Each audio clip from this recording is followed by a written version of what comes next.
Bonjour à toutes et bonjour à tous, bienvenue dans les contes et légendes du pays du soleil levant. La descente aux enfers. Izanagi et Izanami ont créé ces 4000 êtres divins, les îles japonaises. Ils ont créé encore un grand nombre d'autres divinités, mais leur dernier-né est le dieu du feu. Il brûle si gravement sa pauvre mère que celle-ci meurt au cours d'un accès de fièvre terrible. Les dieux japonais diffèrent des dieux d'autres peuples et se rapprochent des hommes en ce qu'ils peuvent mourir. Izanagi s'afflige de ne plus avoir à ses côtés celle qui a été la compagne de toute sa vie. Leurs deux existences ont été si intimement mêlées qu'il se sent à demi-mort lui-même, alors qu'elle continue à vivre dans sa mémoire et dans son cœur. Les souvenirs des belles heures passées ensemble sont particulièrement déchirants. Oh, la joie d'être seul avec elle sur la première terre qu'il y ait eu au monde.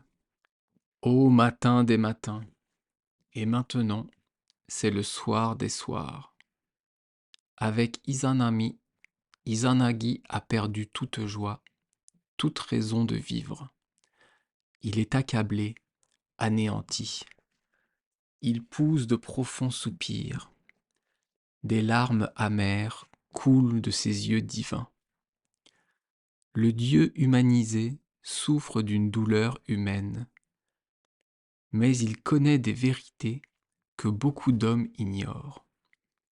Il sait que les morts ne sont point anéantis, que s'ils quittent le monde des vivants, c'est pour aller vivre une nouvelle existence au séjour des morts, en des enfers qui ne sont point un lieu de punition, car les bons s'y rendent aussi bien que les méchants.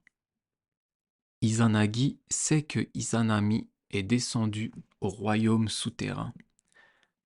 Il sait qu'il l'y retrouvera un jour. Mais ce jour peut vraiment tarder à venir. Pourquoi ne pas aller dès maintenant la rejoindre? Pourquoi même ne pas tenter de la reprendre et de la ramener sur la douce terre? Il y a quelque part, dans la province d'Izumo, un lieu écarté, recouvert de pins si sombres qu'ils paraissent noirs et semblent sinistres. Des blocs de pierre sont répandus sur ce sol sauvage. Sous un rocher aux formes étranges se dissimule une mystérieuse ouverture, une sorte de caverne dont nul ne pourrait apercevoir le fond.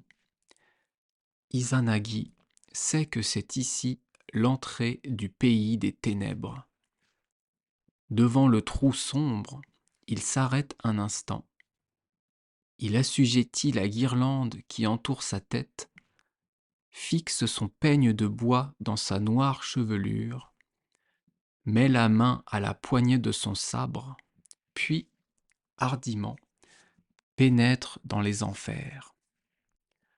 Plus il avance, plus s'affaiblit la lumière qui vient de la terre. Maintenant, l'obscurité est complète. Le dieu marche d'un pas intrépide dans la nuit. Par le premier des gardiens qu'il rencontre, il se fait conduire au palais souterrain qu'habite Izanami. Il se tient devant la porte, bouleversé du désir de retrouver l'être aimé. Tout à coup, il entend la plus douce des voix lui dire : « Oh, mon auguste et cher époux, quel honneur pour moi que tu sois venu au pays des ténèbres afin de me rencontrer. Quel honneur et quel bonheur ! Ma chère, chère épouse, je ne suis pas seulement venu pour te rencontrer, Je suis venu pour te reprendre, pour te ramener à la lumière. Que de joies nous attendent encore sur la terre, et que de nobles tâches. L'œuvre de création que nous avons entreprise ensemble n'est point achevée. Reviens, je t'en supplie, reviens. Hélas, hélas, quel dommage que tu ne sois pas venu plus tôt. Aucun être ne peut retourner à la lumière s'il a goûté aux aliments du monde souterrain. Et moi, j'ai déjà mangé aux enfers. Hélas, hélas. Mais toi, ô mon épouse aimée, désires-tu revenir auprès de moi, comme moi j'aspire à retrouver ta chère présence? Oh oui, moi aussi, je désire revoir la terre. Je désire redevenir ta femme au pays de la lumière. Eh bien, va prier les divinités infernales. Supplie-les de te rendre à la terre et de te rendre à moi. J'y vais, ô mon doux et charmant époux, j'y vais. Mais promets-moi d'attendre ici, avec patience, la décision des dieux infernaux. Promets-moi, tant qu'ils ne l'auront pas permis, de ne point chercher à me revoir. La règle est formelle, absolue. Promets-moi d'y obéir. Je promets, ô femme tendre et délicieuse, je promets. Va et reviens. Reviens vite. Quelle douceur c'est pour Izanagi d'avoir retrouvé Izanami. Elle était là, il y a un instant, l'épouse aimée, invisible et présente. Joie, joie, pleurs de joie. Devant la porte du palais d'Izanami, Izanagi attend, plein d'espoir, convaincu que les dieux infernaux ne s'opposeront point au désir des deux divinités célestes et terrestres. Il attend, il attend. Mais le temps s'écoule avec une lenteur désolante. Attend-il des minutes, des heures, des jours? Peut-être des minutes qui semblent des heures, ou des heures qui paraissent des jours. Une fois de plus, les souvenirs du cher passé reparaissent en son esprit. Délicieuse Izanami, c'est avec elle qu'il a quitté le séjour des dieux pour aller créer le monde.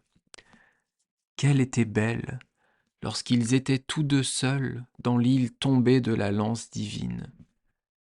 Qu'elle était belle!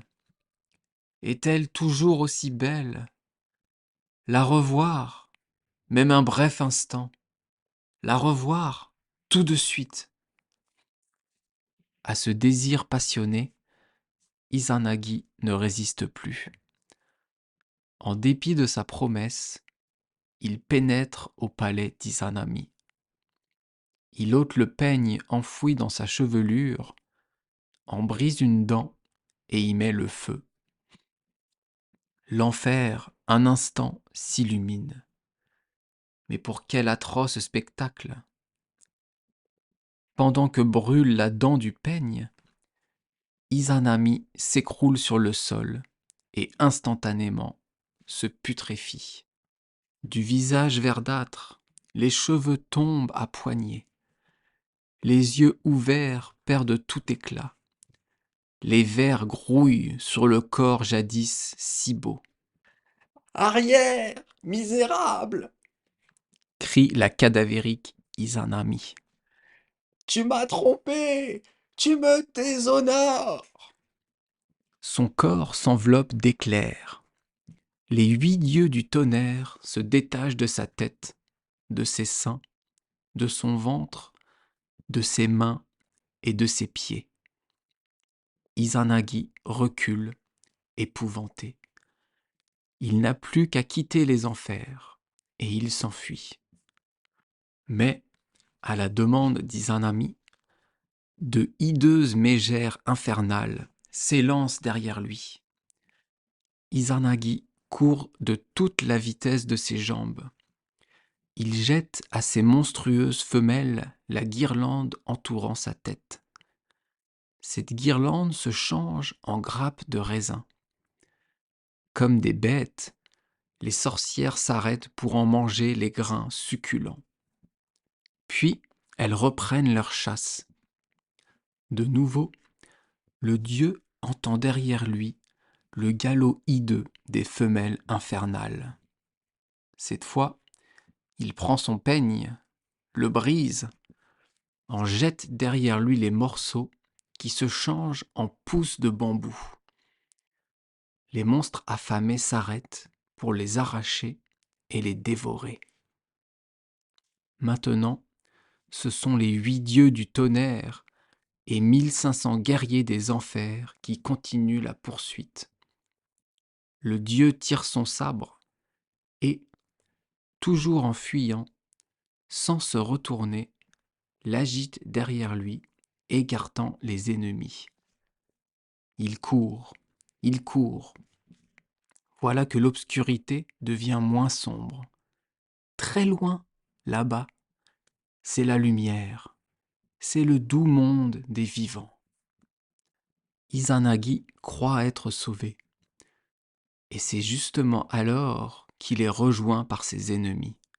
Il va succomber quand il aperçoit 3 fruits de cet arbre magique, le péché. Il jette les 3 pêches à ceux qui viennent de l'atteindre, et ceux-ci s'arrêtent, puis retournent, s'enfuient en arrière. Izanagi dit alors aux pêches : « Comme vous m'avez secouru, secourez aussi les hommes quand ils seront dans l'embarras. Je vous nomme les fruits divins. » Mais une dernière apparition se dresse derrière le fugitif. C'est le vivant cadavre d'Izanami. De ses bras décharnés, elle tente de le retenir.